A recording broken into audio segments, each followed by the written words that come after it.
तो यार गाइस मैं क्या कह रहा था कि मैंने डिस्क्रिप्शन एंड कमेंट बॉक्स में सेकंड चैनल का लिंक दिया हुआ है, तो उसको जाकर सब्सक्राइब कर लो यार। अगर इन फ्यूचर इस चैनल में कुछ होता है तो हम दोबारा से वीडियो अपलोड करना उस चैनल पे कर सकते हैं, समझ रहे हो? इसलिए जाके उस चैनल को सब्सक्राइब कर लो। एंड चलो वीडियो को स्टार्ट करते हैं बिना किसी टाइम गवाए। वीडियो की स्टार्टिंग में हम देखते हैं मीटिंग हॉल का सीन, जहां हम देखते हैं मीटिंग हॉल में सारे के सारे बंदे इकट्ठा हो चुके होते हैं, अपनी अपनी सीट में अपनी अपनी जगहों पे आके बैठ चुके होते हैं। और हम देखते हैं झांगे झांगे जो कि उबासी ले रहा होता है एंड अपने मन में वो सोच रहा होता है पता नहीं ये कमीने कहाँ रह गए। हम लोगों को यहाँ पे 9:30 बुलाया गया एंड अब टाइम हो रखा है 10:30, बट अभी तक ये लोग नहीं आए। समझ में नहीं आ रहा आखिरकार ये सभी लोग कहाँ रह गए, मीटिंग स्टार्ट होगी भी नहीं होगी, कुछ भी अभी समझ में नहीं आ रहा है। जो हमारी डॉक्टर किरण होती है वो झांगे से पूछती, झांगे आपको क्या लगता है वो सभी लोग कब तक आएंगे और हमें अब कब तक इंतजार करना पड़ेगा उन सभी का? जो झांगी होता है डॉक्टर किरण से बोलता है बस हम ज्यादा कुछ नहीं कर सकते, हमें शांत रहना है और शांत रवैये के साथ एक जगह पे बैठे रहना है, बकाया उन सबकी बातें सुननी है, आगे का कौन क्या कह रहा है और समझना है, बकाया बस देखते रहना है क्या हो रहा है क्या नहीं। उसके बाद हम देखते हैं ट्विनली को। ट्विनली जो होता है कमांडर चीफ से बातें कर रहा होता है एंड उनको बताता है आपके अनुसार हमने लिन्हाई शहर में कई सारे लोगों को भेजा और वहाँ पे जांच के लिए भेजा, आखिरकार वो सभी लोग विटल सिटी में क्यों नहीं आए और उन्होंने अपनी रिपोर्ट क्यों नहीं भेजी? जो हमारी जांच दल वहां पे रिपोर्ट के लिए गई हुई थी उन सभी लोग मारे जा चुके हैं। जैसे कमांडर चीफ ये सुनता हुआ हैरान था एंड बोलता है कैसे हो सकता है, हिनियाई शहर में कम से कम कुछ कुछ ही लोग हैं और जो उनकी सेनाएं इतनी भी मजबूत नहीं है, कुल 1000 लोग हैं। 1000 लोगों में से 50 बंदों पे कुछ एबिलिटी है, वो भी नॉर्मल सी एबिलिटी है, वो हमारे लोगों को इस तरह से नहीं मार सकती, बट ये कैसे हो सकता है और आखिरकार उनको किसने मारा इसके बारे में आपको कुछ आइडिया है क्या? जो ट्विनली होता है वो बोलता है हमारी जो जांच टीम वहां पे गई हुई थी, जैसे ही वहां से लौट रही थी उन पे किसी लोगों ने उनको चारों ओर से घेर लिया और हमारे जो 4 बंदे गए हुए थे उन चारों में से 3 बंदों को मार दिया और हमारा सिर्फ एक ही बंदा जिंदा बचा है। उसका नाम चैन क्यू था और उसने हमें बताया वो सभी लोग कोई जापानी भाषा में बातचीत कर रहे थे। जो कमांडर चीफ होता है जैसे ही सुनता है जापानीज लोग एंड वो बोलता है क्या इन विदेशी लोगों की इतनी हिम्मत हुई, साले कमीने आखिर इन्होंने हमारे आदमी पे कैसे अटैक किया? और हम देखते हैं वहां पर एक बंदा जो कि कमांडर चीफ और ट्विनली की बातें सुन रहा होता है एंड अपने मन में सोचता है लगता है बहुत बड़ा युद्ध होने वाला है।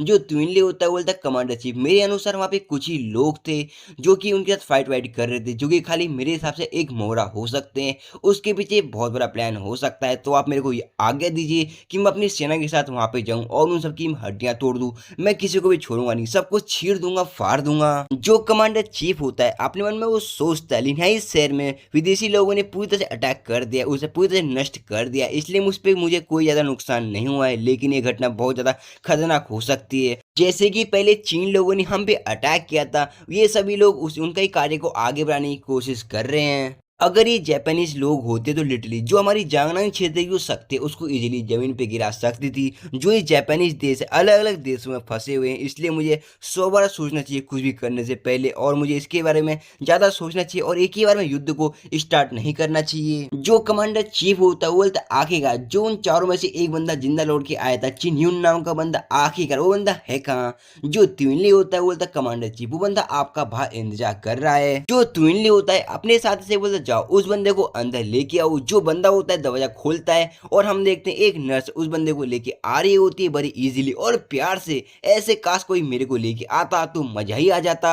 जो कमांडर चीफ होता है वो बोलता है चिन यू मुझे सही सही बताओ आखिरकार तुमने वहां जाके क्या देखा, क्यों देखा, कैसे देखा और किस तरह से देखा? जो चैनी होता है वो बोलता है कमांडर चीफ जैसे ही हम वहां पहुंचे हमने देखा एक मैदान में कई सारी लाशें एक खतरनाक तरीके से बिखरी हुई थी, हर तरफ ही लाशें लाशें थी। हमें देख के खुद चौंक गए और आपको रिपोर्ट करने के लिए जैसे आपकी ओर आ रहे थे हमने रास्ते में देखा एक जापानीज लोगों के झुंड को जो कि जापानीज में कई सारी आपस में बातचीत कर रहे थे। उन्होंने काफी देर तक आपस में बातें करी, उसके बाद सीधे हम पे हमला कर दिया और हम पे अटैक करना स्टार्ट कर दिया। जो कमांडर चीफ होता है उससे पूछता है आखिर वहां पे कितने लोग थे? जो चेन यूंग होता है वो बोलता है कमांडर चीफ वहां पे लास्ट से लेकर शुरू तक अंत तक हमने सिर्फ 3 ही बंदों को देखा जो कि काफी ज्यादा खतरनाक थे। एक बंदे के पास चाकू था जो कि कुछ ज्यादा पहना और नुकीला था, उस चाकू की मदद से उसने सीधी एक ही झटके में हमारे एक साथी का गर्दन काट के हाथ में रख दी। हम देख के बिल्कुल चौंक गए। जब हमने फाइट करना स्टार्ट किया तो हमने नोटिस किया वो बिल्कुल भी सामान्य लोग नहीं लग रहे थे, काफी ब्रूटल तरीके से फाइट वाइट कर रहे थे, काफी खतरनाक तरीके से,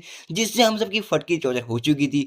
तो जो हमारे साथ मेरे साथ 3 बंदे थे, उन्होंने उनके साथ फाइट वाइट की और मेरे से जाने को कहा, यानी कि आपको रिपोर्ट देने के लिए। और मैं काफी बुरी तरह से भाग रहा था इधर से उधर, एंड में जैसे तैसे आपके पास पहुंचा और ये अभी मैं आपको रिपोर्ट दे रहा हूँ। जो चेन युंग होता है काफी गुस्से में आ चुका होता है और बोलता है कमांडर चीफ, आपने हमारी जो 3 साथी थे उनका बदला लेना ही पड़ेगा, क्योंकि वो साले कमीने काफी बुरे थे। उन्होंने हमारे तीनों बंदों को काफी बुरी तरह से मारा है, तो आपने हमारा बदला लेना ही पड़ेगा हमारे साथियों का। जो कमांडर चीफ होता है वो बोलता है आप चिंता मत करो, हम इस तरह से चुप होने वाले नहीं हैं और ना ही चुप बैठने वाले हैं। उन्होंने बहुत गलत काम किया, उन्होंने हमारे चीन में आके हमसे पंगा लेने की कोशिश करी है। उन जापानीज को हम छोड़ेंगे नहीं, उनकी सिर्फ एक ही सजा है, वो है सिर्फ मौत। और तुम जाओ, पहले आराम आराम करो, क्योंकि तुम कुछ ज्यादा घायल हो रखे हो। अपने स्वास्थ्य को सुधारो और बकाया तुम सारा काम हम पर छोड़ दो। हम उन सालों को छोड़ने वाले नहीं, हम उनको कीड़े मकोड़ों की तरह चुन चुन के मारेंगे। जो कमांडर चीफ होता है अपने मन में वो सोचता है सबसे पहले मुझे जापानीज की लीडर से ही बातचीत करनी पड़ेगी, क्योंकि मुझे कंफर्म करना पड़ेगा आखिरकार